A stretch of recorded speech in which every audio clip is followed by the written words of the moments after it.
мақсади ана ҳамин интервю реклама нест, пул кор кардан нест, ёрдам барои шумо аст. Бисёр киҳо ба назар шумо мебиёянд бо муроҷиат, бачаҳои ёш, пир бо шикоятҳои бефарзандӣ бисёртар вақтои охир бо хусусияти вируси ВИЧ-СПИД хелякӣ ва организм ромада худаша формаша ранги клеткаҳои нормали человечески мекунад. кӯдакошон хисоб мешаванд. Одаме ки зан мегиранд, фикр кун 5 ё 6 сол мегиранд, оиладор мешавад, дар занаш мегзарад, дар кӯдакош мегзарад. Шумо ҳамчун духтури уролог, андролог با همین کار مشغول میشین، یعنی که ابریزن، یعنی که ختنه میکنین. به غرض مردم مسلمانی ما روسا همین کارا میکنن. مراجعه میکنیم که حرکت کنن همین تو ختنه را در یگان بیمارخانه یا که در یگان کلینیک کنن برای چه برای اون که در شرایط خانه یگان اصلاح یگان شرایط اسپتیکی نیست. تشکر زیاد. سلام باشید. خواهش میکنم که با برادرمون اکای خیام که مکتب университет ҷои кораш ҳам бо забони русия аст. ба ҳар ҳол барои мо ва шумо ҳаракат кард ки дағалам бошад бо забони тоҷикӣ ҳарф занад. хоҳиш мекунам чӣ хеле русо мегӯянд с пониманием примите это видео. барои мо ва шумо кормандони медисина ниҳоят лозим аст. айни ҳол алҳамдулилло шукр мекунем ки мо анам хеле одамоя дорем. ман махсусан одамеро интихоб кардам, қатиш интервю кардастам, табиб аст, яъне ки духтур аст. ва имрӯз дар ҷомеае ки мо дар хусусан мардуми мо дар Москва, Русия зиндагонӣ мекунем, ин ҳамин проблемаҳо ганда бисёранд бачаҳо. Ассалому алайкум ака. Алейкум ассалом. Ман Наҷмиддинов Хаём Наҷмиддинович, духтур уролог-андролог, духтур ультразвуковой диагностики, яъне духтур УЗИ.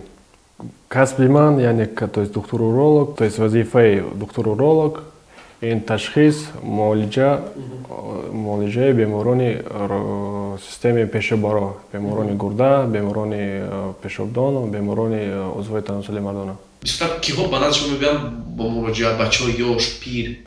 Бисёртар вақтои охир ёшо обращаться мекунанд, бисёртар мебиёянд бо проблемаҳои, яъне бо шикоятҳои бефарзандӣ, бисёртар вақтои охир бо шикоятҳои ҳама як касалие ки ҳама курси ҳама медонанд, хурду калони бемории простатит.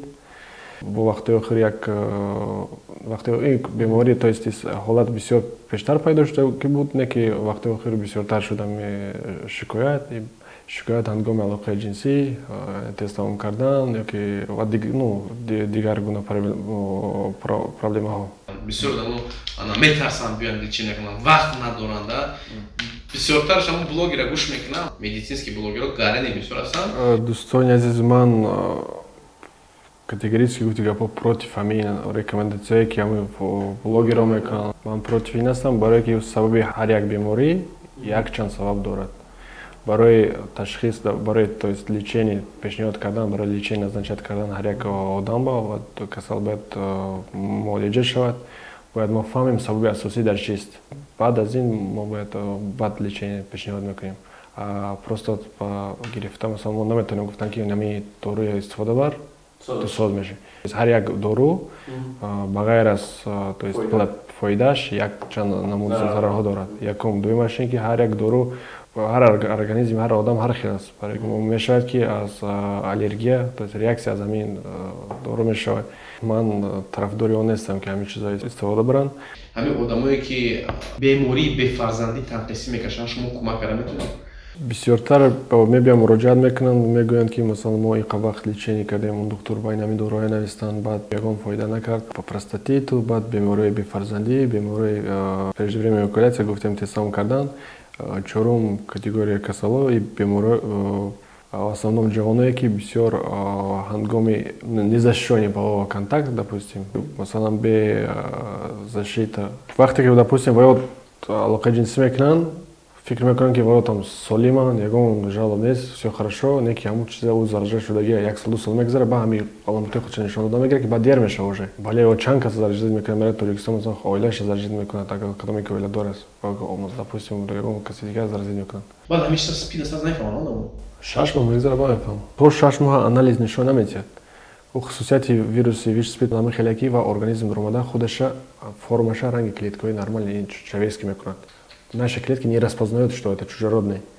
Бояд дуруни клетка ба, дуруни ҳуҷайра ба дромада аҳиста-аҳиста иммунная система хурда пагасид карда, баъд одама ай худи спидака одам намемура, а осложнениеш мемура. Хурда клетки иммунной системы, поскольку иммунная система пас шуд, любой касалик, шумо грипп, ай грипп шумо мемура инак. Сразу осложнение, пневмония. Пневмония, антибиотик мезания, антибиотик иммунная система нолай, антибиотик осложнение мете дига почка, печень отказывает, касал мемура. Аммо безебиш чия ки мисоли гап гудакошон касал мешан, одам зан мегиранд, фикр 5-6 мегиранд, ойладор мешав, дар занш мегзарад, дар гудакош мегзарад, так? Гудакоба, ака ҳамин организм ба се намуд барьер аст, барьер мегӯянд русский язык ба. Плацентарный, плацент вақте гудак ваяку ҳамроҳак. Ҳамроҳак аст, баъд гематоэнцефалитический, головного мозга. И мембраноз мегӯяд ҳуҷайрада. Барьер аст, як намуди вирусҳо ҳамин барьер дар намегзаранд. Как мостай. Заразид намешавад кадом ҳолада? Агар ҳамун гудака вақте кесарево сечение мекунӣ, кесарево. Гудака мегири, масалан ҳамроҳака ҳама хир мекунӣ ки ягон вообще повреждение набошад. Гудак дурни пленка дайку, ягон повреждение нашавад, гудака мегири, хай гудак заразид намешавад, шанс ҳаст ки заразид нашавад аз модаре ки спид касалай. Неки агар ширти гудака шуд заразид мекунад шир. Ҳамин сабаб масалан метавонад гудака гирифтан, баъд ягон шираи сунъӣ қади гудака калон кунӣ. Ҳуҷайра, худи ҳуҷайра. Сперма ка 93% ҳар намуд веществои обай. Баъд 7% дигаш, баъд, допустим, там белки, там, короче, продуктай, баъд худи сперматозоид. Ҳуҷайраи сперматозоид. Бале. Худи ҳуҷайра, худи сперма заразид намешавад. А то, что там жидкость, которая со спермой, там, короче, содержится вот это вещь спид. Во вақти одам, допустим, аллокожинская, мегӯяд, ягон шикоят надорам, соза ҳеч нест. А ҳамин касалие ки алоқаи ҷинсӣ қатъӣ мегузарад, фақат як намуд касалие аст, гонорея мегӯянд. Ҳамун гонорея тез аломат нишон медиҳад. Баъд зардоб мерава ин мардумаги, баъд чӣ мешавад? Бисёр тезтар худшо нишон медиҳад. А дигарош нишон намедиҳад. Бисёри вақт намедонам, ка шумо хеле одамо қати вохӯрден, ё ки масалан ягон шиносотон шудагӣ бошад, заношо масалан мепартояд ку гудакша, аборт не просто викидиш мешавад. Яке аз сабабҳои асосии викидиш ҳам вирусие ки через половой путем получат мекунад.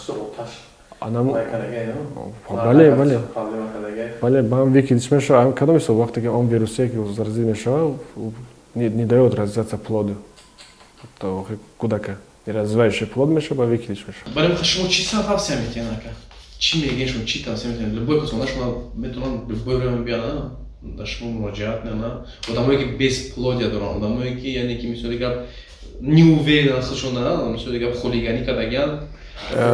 Независимо от того, что они уверены, не уверены, они должны проходить осмотр. Поэтому после каждого, допустим, незащищенного полового контакта каждый нормальный человек должен проходить обследование, должен сдавать анализы и проверить себя. Шумо ҳамчун духтури уролог, андролог бо ҳамин кор машғул мешен, яъне ки обрезание, яъне ки хатна мекунед. Беғарз мардуми мусулмони мо русон ҳамин кора мекунад?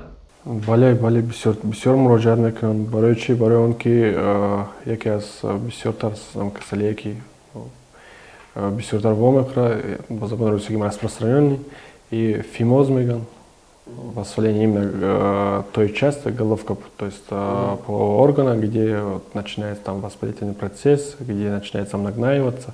Фимоз, да, парафимоз, и поэтому часто обращаются к нам и там люди другие вероисповедания.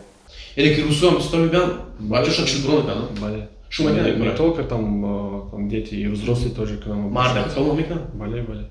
Якчан, то есть методи ҳами хатна кардан аст, то есть методи по анестезия мегӯянд, общий наркоз қатъӣ мекунем масалан беморхонада. Баъд местни мегӯянд, бале. Местни бо воситаи мадҳушкунандагон, местни анестетик, местни обезболивание қатъӣ. Муроҷиат мекунем ки ҳаракат кунанд ҳами, то есть хатнара дар ягон беморхона ё дар ягон клиника кунанд, барои чӣ? Барои он ки дар шароити хона ё дар ягон условия, ягон шароити асептика, антисептикӣ нест. Яъне ки метавонад ки мардум биёянд ба назди шумо, бачаҳошон гиранд биёранд, шумо баъд аз он мегӯяд хатна вай мекунед шумо? Бале. Обрезание. Бале.